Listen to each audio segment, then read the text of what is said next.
What's going on, everyone? So the other day, we got news that the Milwaukee Bucks have signed Giannis Antetokounmpo, Giannis Antetokounmpo's brother, which, I did a whole video on. Like, that's good for the Lakers, right? Because the Lakers are trying to get a Giannis or a Jokic.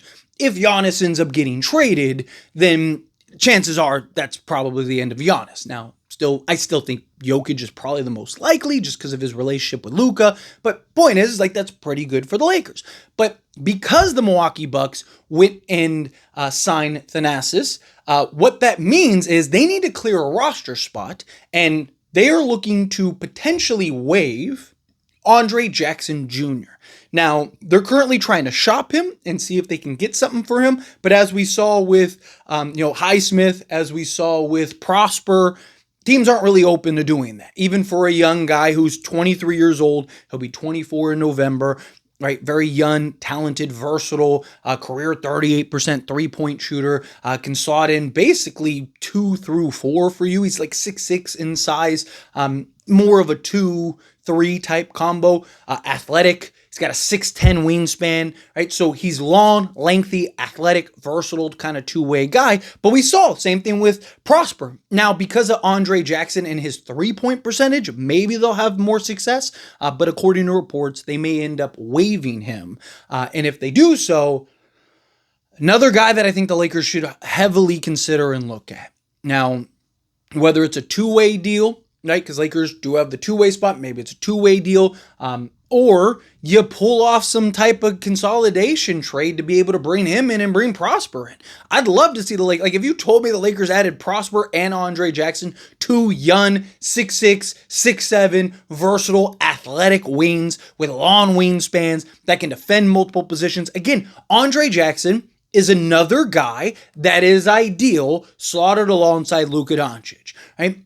I want to see the Lakers carve out these type of guys, right? What did the Lakers talk about the last 2 years? They want to be one of those development programs. Hey, you want to be the best player you could possibly be all you can be, come to the Lakers and we will train you and prep you and get you up. And we just renovated our coaching staff and our fitness department and our health department and everything, right? We have an entirely new outlook, right? And we want to be this team that kind of brings in young talent, develops them. Adu Thero, Bronny James, guys like that. Dalton Connect, who I do think he's probably the odd man out at some point. But no, hey, these are the guys that we're building a foundation with. Maybe it's an Arthur Kaluma or Eric Dixon, Andre Jackson. Like, these guys, you're bringing in young, versatile guys that are hungry, that need to prove themselves, that are ideal slotted alongside Luka Doncic, right? Like, Andre Jackson at 6'6",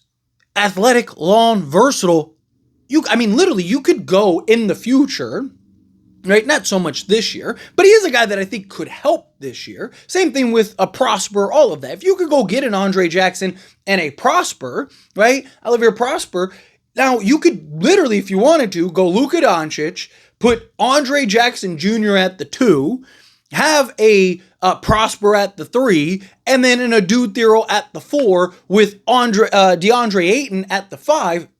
Now you just have this athleticism and this versatility and this switchability, and can mask kind of the biggest flaw of Luka Doncic, which is the lack of defense and versatility. Although he's looked good in Eurobasket, but Eurobasket's not the same thing as the NBA with all the athleticism and play designs and stuff like that, right? So spacing, all of those things, right? So to me, though, Andre Jackson is just another guy that you can bring in. You got him, Arthur Kaluma, Adu Thero, if you can bring in Prosper, right? Like, you only need to be right on like one or two of those guys. Right? If you're right on all of them, Lakers, you could be talking multiple championships, right? But if you're just right on, say, an Adu Thero and an Andre Jackson, that gives you two long, versatile. Even if you keep an Austin Reeves, right? Like, you could go with like a Luka Doncic, Austin Reeves, Andre Jackson, and Adu Thero at the 3 and the 4 with DeAndre Ayton at the 5, and have the athleticism and two guys that can switch and defend and fight through screens and have the long wingspan and can trap and have the athleticism to get back and do all those other things, right? You look at a team like OKC.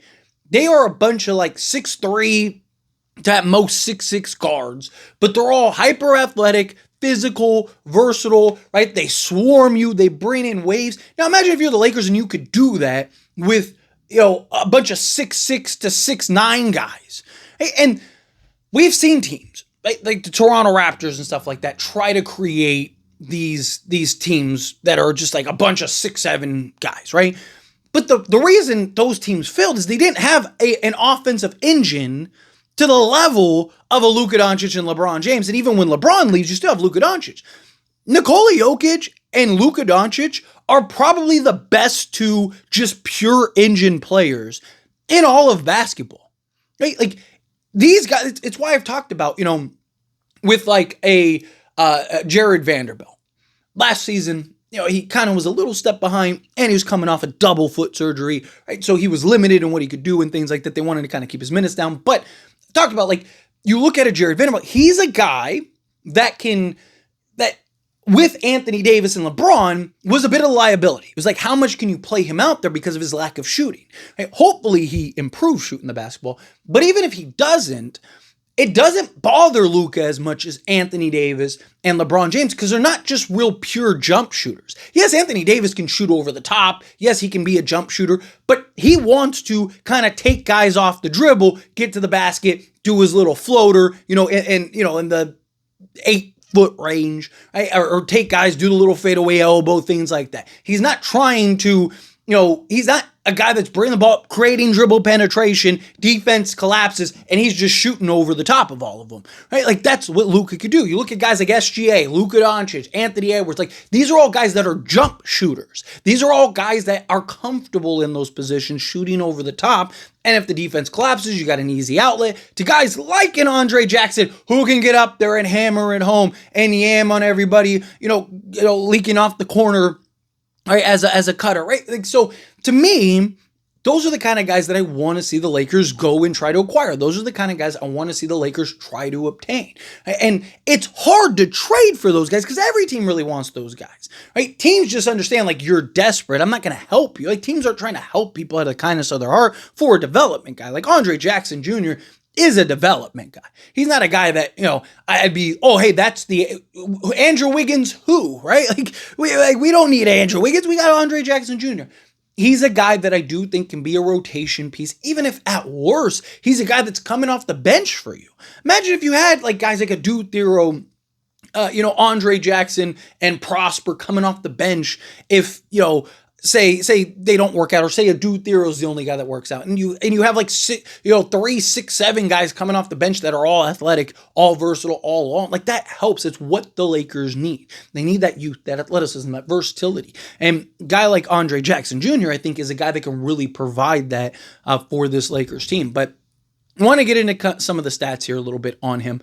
So again, 23 years old. He'll be 24 November 13th. So still a very young player. Like I mentioned, 6'6" in height with a 6'10" wingspan. So he's got the size, the length, the athleticism, the versatility. He's got the bounce. He's got everything that you want, right? Last season, 67 games played, which was the most he's played for a season. Again, kind of the guy. He was supposed to be a development guy from Milwaukee, which is also another thing that hurts Milwaukee. I've talked about this several occasions. Milwaukee just keeps trying to appease a Giannis Antetokounmpo who's probably leaving at some point regardless, at the risk and the cost of losing guys that could be a long-term answer.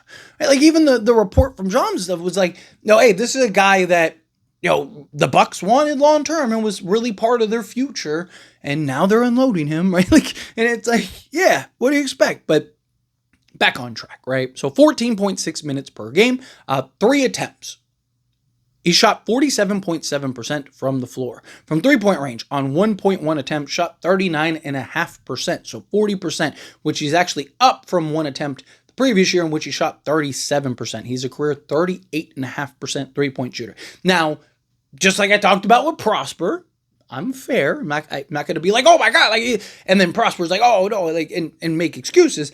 Again, another guy that you don't really have the sample size for. You do have more of a sample size with him than Prosper. Remember, Prosper only played, 92 games, I think, 94 games total for his career, where, Jackson has played 30 more games. He's played 124. So he's taken at least 124 threes over the course of his career, where Prosper's taken, 30 less than that. But same thing. Like, it's not a huge sample size. If he was taking like all 3 of his attempts from 3 and doing it over 60 games over the last 2 seasons, then then it's like, okay, that's about what he's probably going to get with this Lakers team, being that kind of 3-and-D guy for us. Can kind of plug in. So I just want to be fair both ways. If I'm going to defend Prosper and be like, hey, we can't really judge him too much on the poor shooting because he's only taken 90 of them. Right? And again, it's not in succession. It's you take one, miss 2 days, take one, take 2 days off, take one. Say it like I was saying with the Prosper thing. Like, go to the gym, take 1 3, go home. Take 2 days off, come back, take another 3. And repeat the process for 40 games. Then take like 4 months off and then do it again for 50 games. And tell me what your percentage is. Even if you're a guy that on 100 attempts in succession can knock down 80 of them. Right? Like, you're going to be amazed at how bad you are. Because all it takes is you missing 3 or 4 in a row. And that's it. Like, now you're playing catch up the rest of the way. So same thing with Andre Jackson Jr. But again, like I said, with Prosper, same thing with Jackson is that, like, hey, playing alongside Luka, you're playing alongside LeBron James. The quality of looks that you're going to get, the type of looks you're going to get are just unlike anything else. But 2-point range on 1.8 attempts, so just under 2 attempts, 53% from the floor, EFG of 55.3%. Free throw shooting, 50% this past season on 0.4 attempts. So again, not a great sample size. The previous year on 0.2 attempts, he was 72.7%. But again, not a ton of sample size. Hopefully he's closer to the 72% than the 50%. But a guy that's primarily taking his threes. Rebounds, 3 rebounds, 1.5 assists, half a steal, half a block, and 3.4 points per game. Now, going over his per 36, again, per 36 doesn't tell you everything, but it kind of gives you an idea of what you can expect from a player in that regard. His per 36, he would have been 8.4 points, 7 rebounds, 3 assists, 1.5 steals, and half a block per game. So again, just a good quality young development guy for a team that says that they want a good young quality development organization and want to start carving out and building out and rounding out young quality high-end players. And he's the type of guy that you want. He's the type of player that I want to see the Lakers target and try to acquire and see if they can pull something off. Because, like, again, you have Luka. Biggest flaws with Luka is the defensive side of the ball, which hopefully he can be at least serviceable this upcoming season, and then the lack of athleticism. You want to put those athletes around him. It's not a coincidence that, alongside Luka and Kyrie, they had 3 athletes around them, and they were able to get to the NBA Finals. So if you can do the same thing, whether you keep Austin Reeves or not, go a long way for the Lakers. But anyway, as always, this is a discussion. I pass the question to you. Let me know your thoughts and opinions down in the comments. That being said, if you haven't liked this video, hit that like button. Helps me a lot. So we enjoy these types of videos, and I truly appreciate it. Not subscribe channel, hit that subscribe button. Turn on the bell notifications. Appreciate y'all. See you in the next one.